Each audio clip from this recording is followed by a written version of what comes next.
Hey, how's it going everybody? It's Tanner here and welcome back to another Ninjago video here on the channel. In today's video we're going to be discussing the 10 types of Ninjago fans. I figured this would be a fun video to do because it's something that I haven't really done before, and I've seen this video or this type of video pop up in a few other communities that I'm a part of, so I figured why not do a video to apply it to the Ninjago community as well. So in this video, we're going to be going over 10 types of Ninjago fans, and after the video is over, feel free to tell me what group you belong to down below in the comment section. I look forward to reading what you guys come up with. And also real quick, this video is not meant to make fun of anybody or any specific group of people. Some people might get that impression, but it was definitely not my intention. I'm just listing off 10 types of Ninjago fans that I see a lot in terms of, on social media or in my comment section, things like that. And I'm going to be going over 10 types here. These are not all of the types of Ninjago fans out there. Obviously, there are a large variety of different Ninjago fans that like Ninjago for different reasons. These are just 10 that I came up with. And again, after the video is over, tell me what group you guys belong to down below in the comments. With that being said, let's go ahead and take a look at our first group. So this group of Ninjago fans belong to a category that I like to call the TV Purist. These are the people that believe that Ninjago died after the Ninjago movie came out, and everything post-Ninjago movie is simply not good because they use the Ninjago movie designs for the 6 main ninja. So I've seen this complaint a lot, especially when the Ninjago movie was coming out. A lot of people didn't like how it looked, and a lot of people didn't like that they were designing or redesigning the characters. They didn't like how all the characters had new voice actors, even though it makes complete perfect sense because this movie does not connect to the TV show. People are still mad about that for some reason, but people were also very upset when the movie designs made their way into the TV show during the 8th season of Ninjago. People were not happy at the reveal, and I remember I was kind of taken back by it as well, but I quickly grew to accept it, unlike these other people that still go on and say that Ninjago's dead and Ninjago's gone now because the Ninjago TV show is using the movie designs and using various aspects from the movie. Well, in reality, Ninjago is still very much around, and they just had their Ninjago Legacy Wave, so clearly they're taking nods back to the original Ninjago series, so it's not like this new series has killed the old one or anything like that. They're still very much the exact same series. But yeah, the TV purists believe that Ninjago is dead now, and they've probably already left the fandom as it is, so I guess we really don't have to worry about that anymore. Next up, we have the adult fan. This is the category that I belong to. I myself am 19 years old, but I still make Ninjago videos, and I still actively keep up with the show. Why is that? Because, well, I like Ninjago. It's been a big part of my life since I was 11 years old, and I've been following it ever since. Now, the adult Ninjago fan is a person that has probably been around since the beginning, just like I have. They've probably seen a lot of Ninjago, and they probably don't want to leave the series because the show actually is pretty dark and pretty mature at some points. I did a few videos in the past week talking about some of those moments in Ninjago, and moments like that are why the adult Ninjago fan kind of just sticks around and really doesn't care that they're technically taking part in what's known as a children's show. I mean, think about it like this. The Pokemon community is full of adults. The average age of a Pokemon fan is an adult, but the games and the show are specifically meant for children, but they do have that appeal in there, and I believe Ninjago has the exact same appeal that Pokemon has. And that's why a lot of us have stuck around for as long as we have. Next up, we have a group of Ninjago fans that I like to call the shippers. These are people that will ship any two Ninjago characters depending on whether or not they've actually had screen time together or not. Like, I've seen people ship Moro and Harumi, and while that would be a good pairing, they really haven't had any interaction in the show from what I can tell, so that's pretty much thrown out the window. But these are people that will go ahead and search for any little clues or any little piece of evidence that might suggest that two characters like each other in the show. In case you don't know what shipping is, shipping characters is like saying that Nia and Cole actually belong together because they've had that brief interaction during the 3rd season of Ninjago. But, people like the shippers will go ahead and ship anything, and I am a big part of this group as well. I do find that in a lot of TV shows that I watch and a lot of series that I keep up with, I do ship a lot of characters together. I think a lot of characters would be awesome together as an actual couple, but the Ninjago shippers, myself included, kind of sometimes take things a little too far. Next up, we have a group of people that I like to call the hopeful believers. Basically, these are the people that believe that anything in Ninjago is good and everything is amazing. Believe it or not, guys, Ninjago has had its fair share of duds throughout the entire series. I mean, Day of the Departed is probably the first example that I think of when I think of bad things from Ninjago, but these people will go ahead and believe that even that is top quality and that beats everything else. I'm sure there are some people out there that think that Dave the Departed is the best thing to come out of Ninjago, but, you know, my feelings on that, I really don't agree with that. But the hopeful believers will say that anything in Ninjago is good, and we just need to stop complaining because it's a children's show, and children's shows don't have to be good as long as they're entertaining. To that, I respectfully disagree. But yeah, the hopeful believers are a group of people that I also really can't stand very much. I mean, you know, props to believing in the show, but you gotta admit some stuff in the show really isn't that good. I mean, there are definitely some bad things in the Ninjago show in terms of, you know, bad episodes or bad seasons in general. And yeah, not everything is perfect, and the hopeful believers, of course, are oblivious to that fact. Next up, we have a group of Ninjago fans who I like to call the collectors. These are the people that will spend their entire paycheck on Ninjago sets, or either get their parents to buy Ninjago sets for them. Basically, they have every Ninjago set and every Ninjago figure to ever exist in the history of the show. If you name a set, chances are they have it. If you name a figure, they have 3 versions of it. And these people also, in my opinion, get a little too excessive. I mean, I myself am not a big Ninjago collector. I collect the minifigures, and that's about it. I don't really go out of my way to buy the sets or anything like that.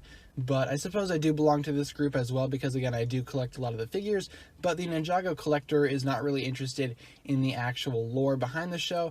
They just like all of the figures in general and all of the sets. They just want to get them all. Good examples of these would be regular LEGO reviewers who really don't watch the show. I'm sure some of them do, but for the most part, LEGO reviewers will go ahead and take the sets, buy them, review them, and either sell them or keep them for their collection, depending on whatever works. And there's nothing wrong with collecting a large majority of Ninjago sets because a lot of them are really cool and a lot of them do have a high collectible value.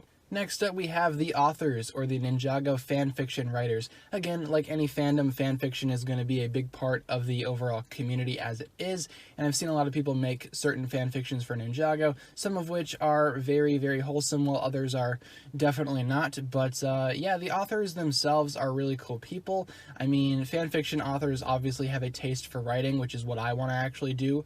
I want to eventually get into some sort of writing job, and I think maybe writing Ninjago fanfiction might be the right way to do it. But in all seriousness, guys, fanfiction writers are cool people, but some of the stories that they come up with can be a little excessive sometimes. I'm not going to go into extreme detail here, but let's just say that some of the stories that I've seen for Ninjago are definitely not the most family-friendly things out there, so be warned if you're searching for Ninjago fanfictions. Again, there's nothing wrong with, you know, writing Ninjago stories for your own, but there certainly has to be some sort of limit. Next up, we have the Ninjago Theorist. This is a category that I belong to as well, and many other Ninjago YouTubers do. These are the people that will make Ninjago theories, and while some of them do have evidence to support them, some of them definitely do not, and are definitely just randomly inserted into the community without any, you know, bit of evidence to support it. I mean, I'm guilty of this as well. Every Ninjago YouTuber has done something like this. But yeah, the Theorist will go ahead and basically explain their theories for the next Ninjago season, using evidence or not, depending on whether or not, you know, we feel like doing it that day. But the Ninjago Theorist should not be trusted. They are not a credible source for information, as everything that they say is most likely speculation. I try to make that abundantly clear in my videos that these theories are simply just theories and not actual facts, but sometimes that slips through and people believe that what I'm saying is actually confirmed, even though it's really not. But the Ninjago Theorist is simply that, a Ninjago theorist, not a news reporter, not anything like that. They're simply a Ninjago theorist. Again, you'll find these people on YouTube. Most of them do have YouTube channels, while some of them stick to forums and Discord servers, things like that, to express what they think will happen in the next season of Ninjago. Next up, we have the Ninjago leaker. These are the people that will leak Ninjago information depending on, you know, what it is or where they get it from. Most of the time, though, it's stolen from some sort of source, whether it be LEGO themselves or, you know, something. It's highly illegal for the most part, and a lot of people, I guess, don't really understand that. But the Ninjago leaker does provide a lot of information to the general public, which I guess is good. It gets people excited for the next season, but there is such a thing as leaking too much information, and that's what these people will do sometimes. Sometimes the information that is leaked isn't supposed to be leaked, obviously, yet, because it is, well, by definition, a leak, but a lot of things do ruin the season for Ninjago moving forward, and a lot of people belonging to this category don't understand that too much. I mean, there's not really a lot of people that belong to this specific category, but there are a group of Ninjago fans that are dedicated to seeking out various leaks for the series and revealing them to the general public, and in turn all of us will make videos on it. You know, it's kind of like an inner working of a chain, sort of like some sort of random environment there, but for the most part leaks are very harmful to Ninjago overall, so if you belong to this category, maybe tone it down a little bit just so we can actually be surprised for the next season of Ninjago, and we can all have a really good time with that. Next up we have what I like to call the Bootlegger. These are the people that will upload the Ninjago episodes onto YouTube months before they actually air in the United States, and everybody will watch them there and nobody will watch them on TV, which hurts the show in many various ways, including lowering ratings, which in turn will not allow Cartoon Network to actually want to put the series back out there again. And I don't know if the bootleggers themselves are just not realizing what they're doing, but for the most part it is very harmful to the actual show, and it probably should be saved for, you know, the actual television as it is. I mean, I understand that these people belong to a very excited group of people that want everybody to see the episodes and want publicity for their channel, but at the same time it's really not the best thing for the show itself. I've never done this, and I know a few people that have, but you know, it's certainly not something that I would be comfortable doing myself, especially considering how it does damage the show in that way. But yeah, the Bootlegger is definitely not a negative person, they're just an overzealous Ninjago fan, but they are good people, so we're going to go ahead and, you know, take them at face value. The last group here that we're going to be talking about is the Ninjago super fan. These are the type of people that collect everything Ninjago and basically belong to all the other categories that I just listed. You name it. They will go ahead and write fan fiction, they'll go ahead and collect every single set, they'll watch every episode of the show religiously, and they will make all the Ninjago theories in the world. I know that a lot of people out there are bigger Ninjago fans than myself, and I give them mad respect for that as well, because it takes a lot of dedication to follow the entire Ninjago series from beginning to end. And that's another thing, a lot of these people have been watching Ninjago for a very long time now, and to that I just say, you know, mad respect again to you guys. Again, the Ninjago superfan is a crazy Ninjago fan. They'll watch every episode of the show, they'll love every episode of the show depending on whether or not it's good, and they'll go ahead and basically do everything that I just listed in this video because they are the ultimate Ninjago fan. So that'll just about do it for this video, guys. This was my look at the 10 types of Ninjago fans. Of course, there are more types of Ninjago fans out there. These were just 10 that I've seen most often and 10 that I think should be mentioned in this video. And if I had to go ahead and say what groups I belong to, I'd say I'm definitely a part of the adult fans, the shippers, the collectors, and the theorists. So that'll just about do it for my picks for which groups I belong to. Now it's your turn to go ahead and say what group you are, and if you have a completely different group, feel free to leave that down below as well. I look forward to reading what you guys come up with. With that being said though, that'll just about do it for this video here. Thank you guys so much for watching this one. If you enjoyed the video, as always, don't forget to give it a huge thumbs up rating, and of course remember to hit the subscribe button if you have not done so already. Once again guys, the comment section is there for the various discussions that you would like to have regarding this topic, or if you just had a comment of a general nature, that's fine as well.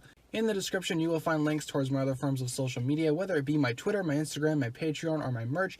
Be sure to support me on all those platforms if you would like to. With that being said, guys, thank you so much for watching this video here once again. My name is TannerFishies, and with that, I bid you farewell.